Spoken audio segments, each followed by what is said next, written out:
We all know ERP implementation projects and digital transformations are incredibly difficult things to enact within your organization.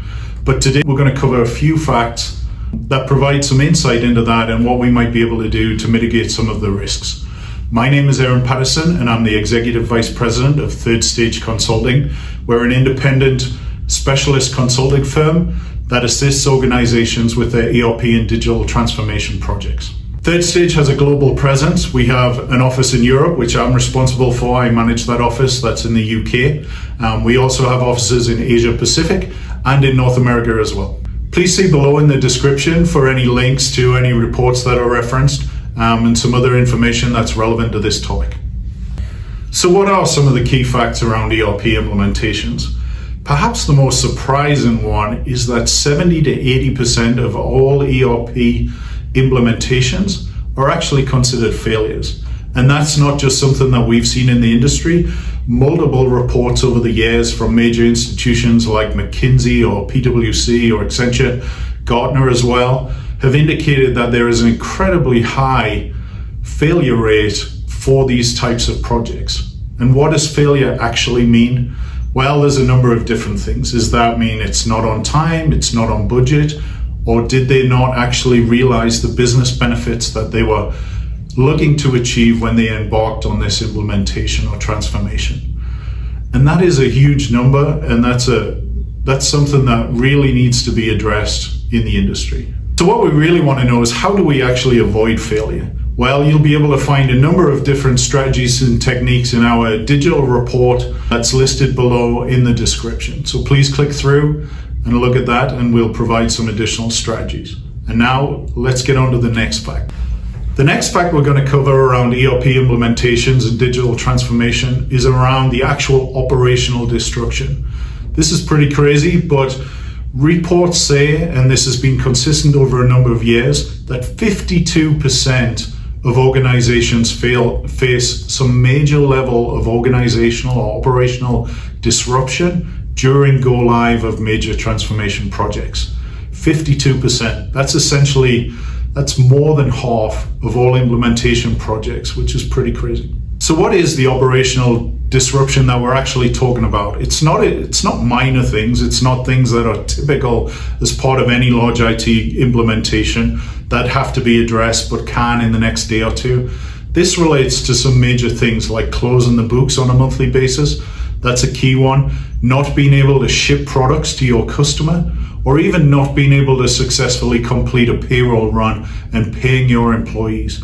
These are major impacts of these major projects that require some significant work to address and resolve. If you want to learn how to mitigate some of those disruptions as you go live, please refer to our digital operations report in the links below. This will give you some insights and some valuable actions that can be taken in order to benefit the organization and smooth out the bumps in the road to go live. The next fact on our list is really one that I found hard to believe, to be honest. So did some additional research just to validate it. And that is that only 3% of business success in these ERP implementations is actually technology related.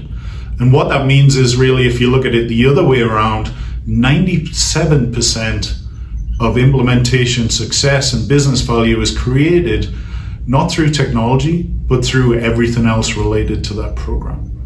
So what does that actually mean in practice? So what that means is, really, there's an overemphasis on technology. If you look at ERP implementations in general, the amount of time and money that's focused on actual technology, be that the software itself or the functionality. A lot of times the project team is excited to dive in and say, hey, we've got this new functionality, let's see what it can actually do for the business. And really, that's not the best way to approach these things. You really need to focus on the people, on the process, and the business value that you're going to get, and the business strategy that will enable you to have a successful implementation. So in practice, what you really need to do is allocate resources appropriately.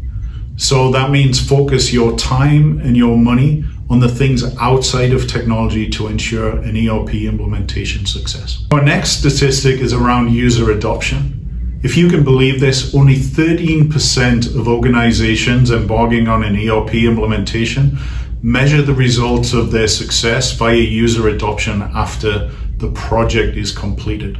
Measuring user adoption rates is really critical to understanding how successful your ERP implementation has been and how much business value you're actually getting from that implementation. You can't manage what you don't measure, and so this is a critical point that many organizations either forget to do, aren't really interested in, or a little bit concerned, so maybe it's avoidance rather than dealing with the issues directly. So what should you actually do? You should track user adoption and measure it, and this will provide a guide for how successful your ERP implementation has actually been and the business value that you have received because of this implementation. The final fact we're going to talk about today is around change management. So how to manage change within an organization and how that relates to your ERP implementation.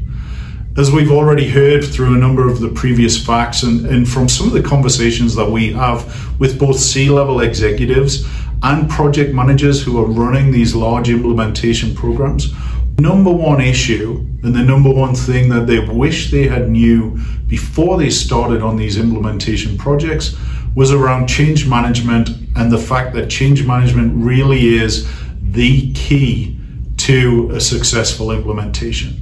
It also, coincidentally, is one of the hardest things to actually deal with and do well in a large project. So what's the best way of mitigating this? I think really it's relying on the experience and the knowledge of people who have gone before. So looking at what has happened in previous projects, both within your organization and outside of that in the industry at large. And luckily enough, we have a number of different resources available below where you can dive in and see where we have managed to help organizations with successful change management plans and led them to success. So that's all the facts we had for today. Really would invite you all to enter on the discussion. We love talking to our viewers and our customers about their issues, their projects, their problems, their successes. So please reach out. The contact information is below, and we'd love to have a conversation with you. We really hope the information we've provided to you today has been useful, and we look forward to your feedback. Please go ahead and have an excellent day. We look forward to speaking to you soon. Thank you.